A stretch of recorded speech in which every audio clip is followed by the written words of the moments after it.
We are borrowing money off the book. The money we borrow is actually not passed in the budget. The person who is actually the Minister for Transport. We have borrowed 175 billion Kenya shillings already. What we have done is to mortgage fuel levy that Kenya pay for the next 15 years. So when you corroborate and put together all that borrowing, then we are following the script of Senegal. Valuation is what is important. Why? When you go to a country like Zambia, during their privatization, and I want Kenyans to know, what I'm talking about Safaricom, I have no vendetta, na sina fitina. That is why every investor looks at the intrinsic value of the company.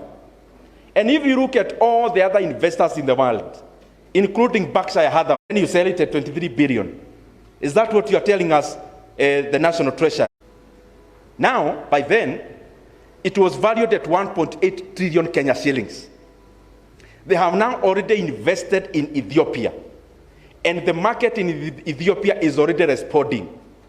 So you are telling us you can buy a plot at 450,000, plot without anything in it.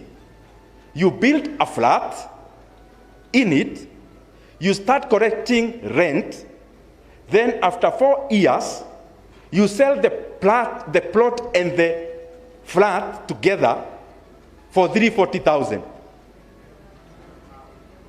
Is that possible, dear Kenyans? So I'm requesting the National Treasury and the government, if there is no self-interest in the sale of Safaricom, make the process open. If there is no incompetence in the sale of the 15% GOK stake in Safaricom PLC, make the process competitive. Open the process for other bidders to bid for those shares. Let the current buyer bid, let another telco bid, give Kenyans a chance to bid. Give Kenyan funds a chance to bid, because we are going to realize better value for that stake when we open it up for all Kenyans and every other buyer to bid and buy. And as I say this, I am challenging again my brother Honorable Bandi. I have information more than the one I can talk to you now here. If they are confident, you know,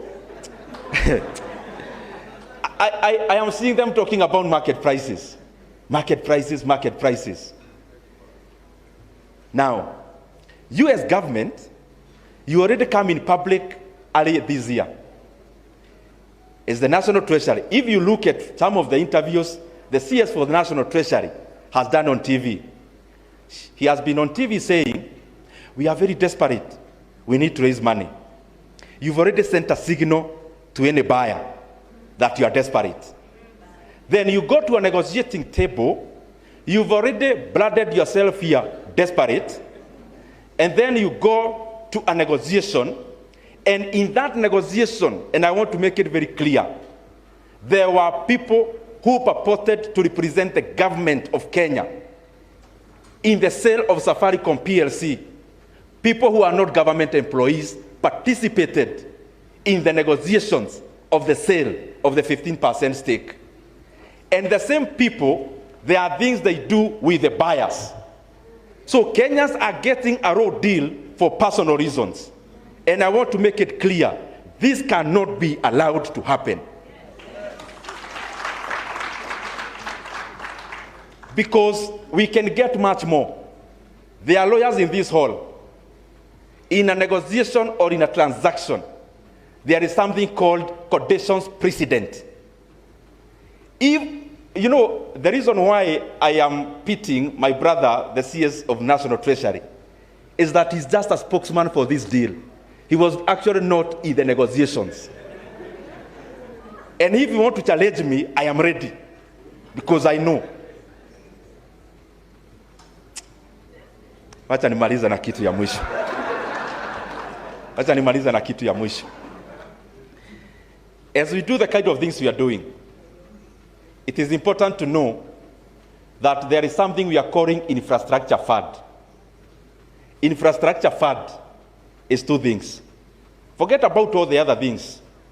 I think now as Kenyans we are used to grandiose marketing of projects. But we know the real utility when it happens. Forget about how it is being marketed. Infrastructure fund is two things: privatizing government assets. Number two, more borrowing. Just watch the steps, not the lips of the people promoting it. The other thing they want to do through infrastructure fund is to remove development from the budget. We want to run two budgets in Kenya. One, they are running away from the responsibility of recurrent expenditure, which is social investment. And then we want to create another budget on the side for development expenditure. That is why ordinarily, when you privatize a government assets, it goes into the budget, because the government does more than building roads. It pays teachers, it builds schools, and the other social investments.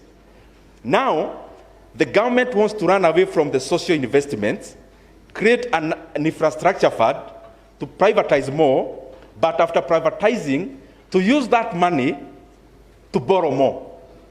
So the plans of the National Treasury, they've already securitized fuel levy, which is collecting fuel levy in advance. 175 billion taken, in the process of another 175 billion. Second thing is sports fund, already securitized 44.5 billion Kenya shillings loan, which you are paying 100 billion Kenya shillings in interest rate alone. They're in the process, listen to this, of securitizing your housing levy. And me, I don't talk things just for the sake of talking. They are now in the process of collecting your housing levy now, to use it now. You give political claps now, but the burden is in the future. So my question has been, including in this Safaricom sale, and sorry I've talked very fast to cover a lot. You are going to the negotiations, take dividends in advance, give a 15 billion discount on the dividend alone, and I'm asking, kwani Kenya inaenda wapi? You are collecting money for next year and the other year today. Kenya inaenda wapi? Very lastly, there is the principals in Kenya for day secondary schools. Already wametumiwa circular.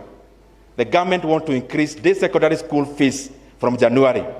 I can tell you as a member of parliament, we are not going to allow that to happen.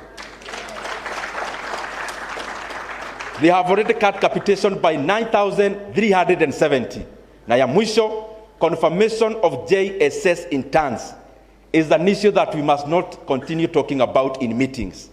The National Treasury must liaise with TSC today and issue a confirmation notice to all the JSS in tons into permanent and pensionable terms. Asanteni sana.